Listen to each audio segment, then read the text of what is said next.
सुप्रभातम। सुप्रभातम। अभी हम पढ़ रहे हैं व्यंजन संधि। व्यंजन संधि का हमने 2 नियम कल पढ़ा था।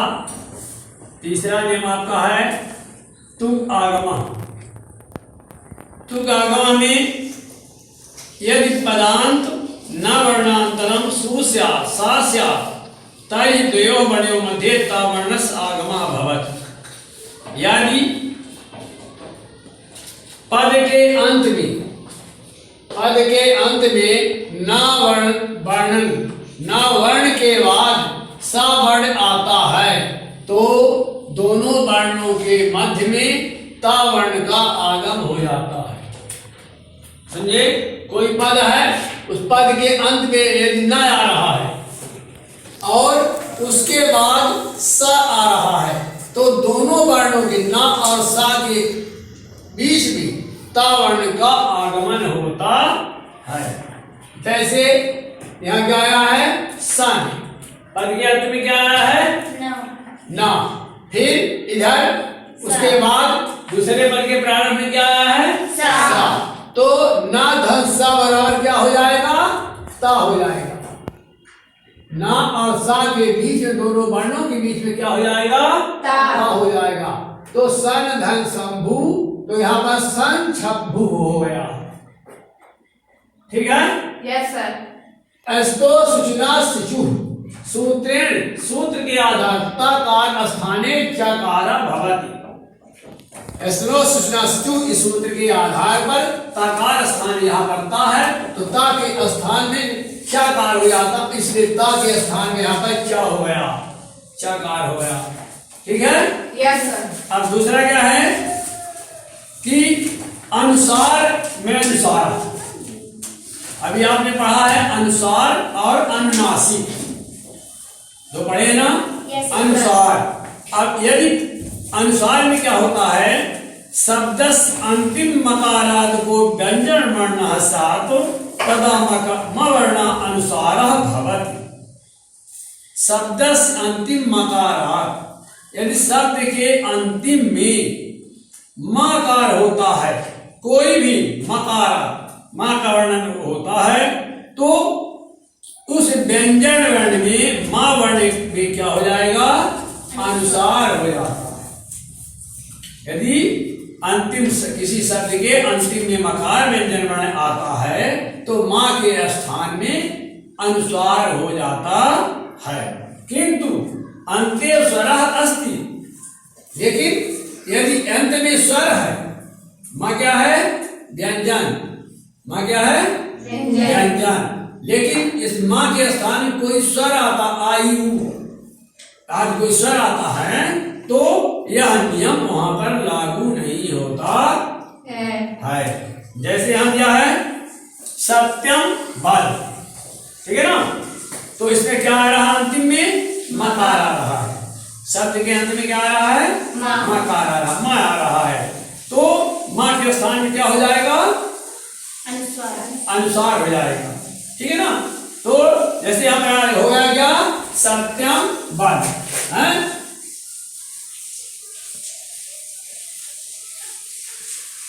सत्यम बल, तो वहां पर क्या हो जाएगा? मां हट जाएगा, अनुसार अंत की मात्रा हो जाएगी सत्यम बल हो जाएगा। ठीक है? दूसरा है हरिम बंदी। अंतिम वर्ण क्या आ रहा है? मां। तो मां के स्थान क्या हो जाएगा? अनुसार हो जाएगा। तो हो जाएगा हरिम बंदी। धर्मम चर, अंत में क्या आ रहा है? मां आ रहा। तो मां के स्थान क्या हो जाएगा? अनुसार हो जाएगा। तो क्या हो गया? धर्मम चर। कार्यम कुरु। अब बताइए इस शब्द के अंत में क्या आ रहा है? मां आ रहा। तो मां के स्थान में क्या हो जाएगा? अनुसार हो जाएगा। तो क्या हो जाएगा? कार्यम कुरु। ठीक है? बैठिए। अब पीछे बताइए, आप बताइए सत्यम बल। तो सत्यम में वर्ण के अंत में क्या आ रहा है? मां आ रहा। मां के स्थान में क्या हो जाएगा? स्थान में क्या हो जाएगा?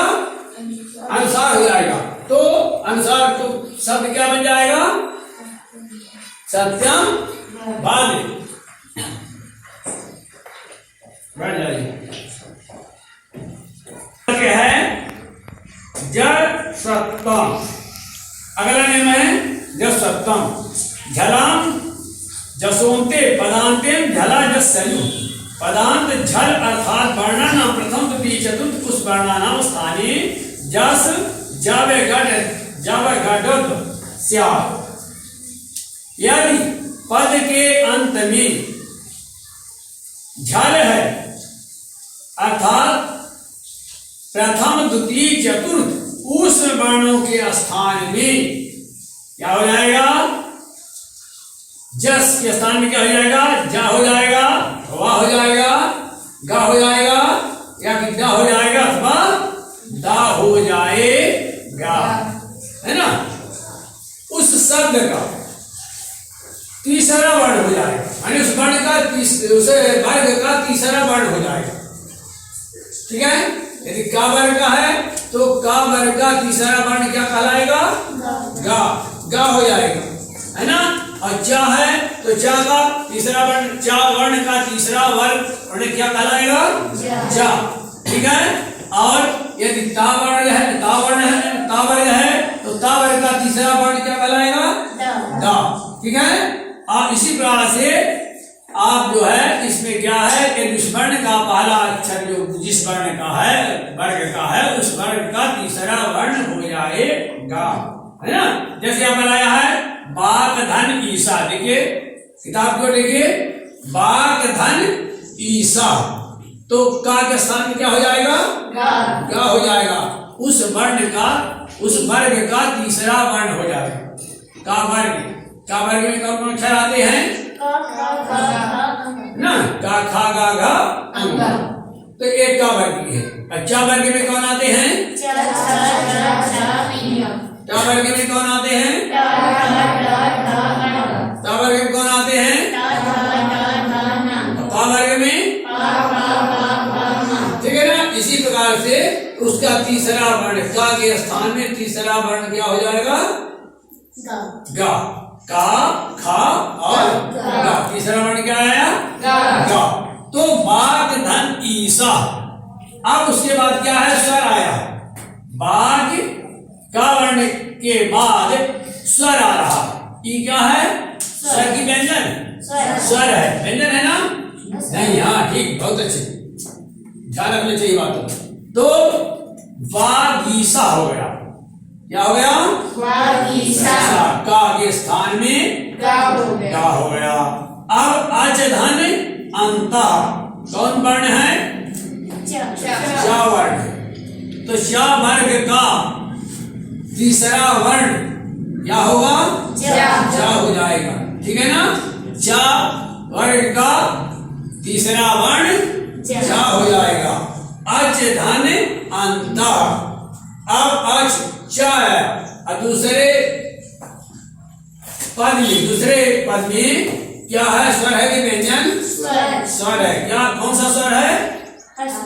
अस्वर है। कौन सा स्वर है? आयु। एक आज जो है स्वर है, इसमें अस्वर है। अच धन अंत। तो चा के स्थान में चा वर्ग का तीसरा वर्ण हो जाएगा। तो तीसरा वर्ण क्या होगा? आप बताइए, तीसरा वर्ण क्या होगा? चा वर्ग का जा। ठीक है? ठीक है, बैठिए। तो चा वर्ग का तीसरा वर्ण जा हो गया। अच धन अंत बराबर आप बताइए क्या हो जाएगा?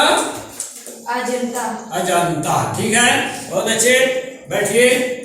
आगे देखिए, जगत धन ईसा। जगत धन ईसा, इसमें अंतिम वर्ण क्या है? जगत में ता वर्ण है। फिर दूसरे पद में पहला स्वर है। कौन सा स्वर है? ई स्वर है। ठीक है ना? अब बैठिए। अब बताइए, इसमें जो है ता वर्ग का तीसरा वर्ण क्या होगा? ता वर्ग का तीसरा वर्ण दा। ठीक है, बहुत अच्छे। तो ता के स्थान में क्या हो जाएगा? दा हो जाएगा। तो क्या बन जाएगा अब आप बताइए पीछे, अब बैठिए आप बताइए। जगत ईसा। अब क्या हो गया कि ता वर्ण के स्थान में ता वर्ग का तीसरा वर्ण दा हो गया, तो जगत धन ईसा बन गया क्या, जग ईसा। बहुत अच्छे, बैठिए। अब आप लोगों को समझ में आ गया ना। अब उसी तरह से है आपका चित धन आनंद। चित पीछे वाली बात क्या बताएं, इसमें इस शब्द में अंतिम वर्ण क्या है, ता है। ठीक है, बहुत अच्छे। तो ता वर्ग का तीसरा वर्ण क्या होगा, ता के बाद पढ़ लीजिए तीसरा वर्ण क्या होगा, ता के बाद ता था और दा। तीसरा वर्ण क्या आया, दा आया। ठीक है ना। अभी ऊपर इसको पढ़ ही चुके हैं आप। जगत में जगत है ईसा, ध्यान लगाइए। तो चित धन आनंद। अब ता के बाद दूसरे पद में कौन सा स्वर है, आ स्वर है। ठीक है ना। तो आ के स्थान में क्या हो जाएगा, दा हो जाएगा। ता का तीसरा ता वर्ग का तीसरा वर्ण दा हो जाएगा। तो क्या हो जाएगा यहाँ पर, सीधा नंदा। बैठिए। फिर देखिए अगला है सट। सट धन एव। अब आप बताइए इसमें इस पद में अंतिम वर्ण क्या है, टा है। ठीक है। तो टा वर्ग का तीसरा वर्ण क्या होगा, डा होगा। तो यहाँ पर सट धन एव है। अब देखिए दूसरे पद में स्वर है कि व्यंजन पहला वर्ण, स्वर है। कौन सा स्वर है,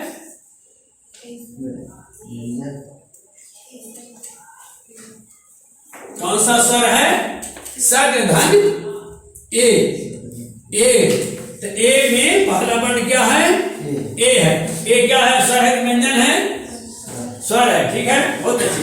तो टा वर्ग का तीसरा वर्ण क्या हो जाएगा, टा के बाद तीसरा टा ठा डा हो जाएगा। तीसरा वर्ण डा हो जाएगा। तो सट धन एव बराबर क्या हो जाएगा, सडे। बहुत अच्छे। ठीक है, बैठिए। अब आप लोग बताइए, आप लोगों के समझ में नियम आ गया, नहीं आया है, कोई प्रॉब्लम, नो सर। ठीक है। अब देखिए अगला चलता है सुप धन अंत। सुप। अब आप बताइए सुप में अंतिम वर्ण क्या है, पा है। तो पा वर्ग का तीसरा वर्ण क्या होगा, बा हो जाएगा। अब उसका दूसरा जो पद है तो उसमें पहला वर्ण क्या है, आ स्वर है, व्यंजन है, स्वर है। तो सुप धन अंत बराबर क्या हो जाएगा, सुबंता। हाँ, पा के स्थान में पा वर्ग का तीसरा वर्ण हो गया तो क्या हो गया, सुबंता। सुबंता। समझ में आ गए ना, यस सर। ठीक है, बहुत अच्छे। बैठिए। अब दूसरी अगला है प्रथम वर्ण नाम पंचम वर्णे परिवर्तन। एक नियम इसका एक ये भी है कि यदि पहले पद में प्रथम वर्ण का कोई अक्षर है, प्रथम वर्ण, तो उसका पंचम वर्ण हो जाता है। प्रथम वर्ण का यदि कोई अक्षर है तो उसका पंचम वर्ण हो जाता है। अब आप लोग बताइए कि का वर्ग तो जानेंगे ना, का चाटा ता पाया ये वर्ग जानेंगे ना। तो का वर्ग का पंचम वर्ण क्या कहलाएगा, अंगा। ठीक है ना। का फिर खा फिर गा फिर घा फिर अंगा, पंचम वर्ण हो जाएगा। अब यहाँ पर जैसे क्या दे रहा है, यो नासिके नासिको व्याप प्रत्ययो भाषान्त्यम यर प्रत्याहार से वर्णा है यदि प्रदान्ते स्यात् यदि अनुनासिक वर्णः वर्णनाम पंचम वर्णः भवति तदा यर स्थाने पंचम वर्णः भवति। यदि प्रथम किसी वर्ग का प्रथम अक्षर है तो उसके स्थान में पंचम वर्ण उसका हो जाएगा। जैसे यहाँ पर दिया हुआ है दी के धन नागा, तो दी के का क्या है, का वर्ण वर्ग का कौन सा अक्षर है, प्रथम अक्षर है। तो का के स्थान में क्या हो जाएगा, पंचम वर्ण, का वर्ग का पंचम वर्ण हो जाएगा। तो का वर्ग का पंचम वर्ण क्या है? अंगा। तो यहाँ दिक धन नागः बराबर क्या हो गया? दिंग नागः। ठीक है। अब दूसरा है तत् धन मात्रम। अब तत् में अंतिम वर्ण क्या है? ता है। ता वर्ग, तो ता वर्ग का पंचम वर्ण क्या कहलाएगा? ना कहलाएगा। तो तत् धन मात्रम बराबर क्या हो जाएगा? धन मात्रम। ठीक है ना। अब यहाँ पर तत् धन ना। अब देखिए यहाँ पर ता है और उसी वर्ग का पंचम वर्ण आगे है, तो वहां क्या होगा? वहां भी वही नियम लागू होगा। इसलिए धोखा नहीं कहना है कि मान लो तो उससे पंचम वर्ण तो पहले से ही है, तो इसमें क्या होगा? उसमें भी पंचम वर्ण ही होगा।